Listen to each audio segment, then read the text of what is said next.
Hello friends, welcome back to my channel. সবাই কেমন আছো? আশা করি ভালো আছো, আর আমিও ভালো আছি। তাই চলে এসেছি আবার একটা নতুন ধরনের রান্নার ভিডিও নিয়ে। আর আজকে আমি বানাবো বিরিয়ানি।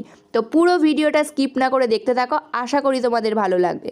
প্রথমে আমি দেখো ওখানে জল গরম বসিয়ে তার মধ্যে আমি সমস্ত রকমের গরম মশলা, জয়িত্রী, লেবুর রস, লবণ আর তেল দিয়ে চালটা বসিয়ে দিয়েছি।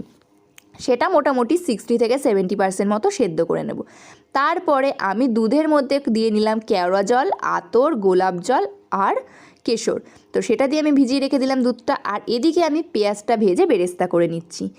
তারপরে আমি মাংসটাকে ম্যারিনেট করে নিলাম। মাংস ম্যারিনেট করার জন্য আদা বাটা, রসুন বাটা, পেঁয়াজ বাটা, লঙ্কা বাটা, মিট মশলা, গরম মশলা, দই আর বিরিয়ানি মশলা সব কিছু দিয়ে মাংসটাকে ম্যারিনেট করে রাখলাম। তারপরে দেখো আলুটা ভেজে তুলে রাখলাম। তারপরে এই ম্যারিনেট করা মাংসটা দিয়ে ভালো করে নাড়াচাড়া করব, মানে কষাবো। আর মোটামুটি 80% মতো বেরেস্তা আমি মাংসর মধ্যে দিয়ে দিলাম। এরপরে এটা হালকা করে কষানোর পরে আমি এর মধ্যে আলুগুলো দিয়ে দিচ্ছি। এরপরে ভালো করে কষিয়ে নেব, যতক্ষণ না তেল ছাড়বে ততক্ষণ মাংসটাকে কষিয়ে যেতে হবে। তো সেটা করা হয়ে গেল। তারপরে আমি হাঁড়িতে একটার পর একটা লেয়ার করে করে সাজাবো, যেরকমভাবে বিরিয়ানিতে সাজাই। তো দেখো প্রথমে আমি এই মাংস আর আলুটাকে দিচ্ছি, তারপরে আমি ভাতগুলোকে দিয়ে দেবো, তার উপর দিয়ে আমি বেরেস্তা দেবো, ঘি দেবো, বিরিয়ানি মশলা দেবো আর জাফরান ভেজানো দুধটা দেবো। একটার পর একটা এরমভাবে সাজিয়ে নিচ্ছি।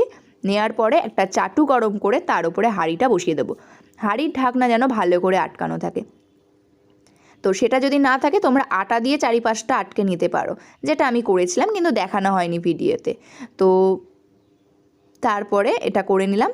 আর দেখো বিরিয়ানিটা দেখতে যেমন সুন্দর হয়েছিল, খেতেও তেমন সুন্দর হয়েছিল। তোমাদের কেমন লাগলো অবশ্যই জানিও। বাই।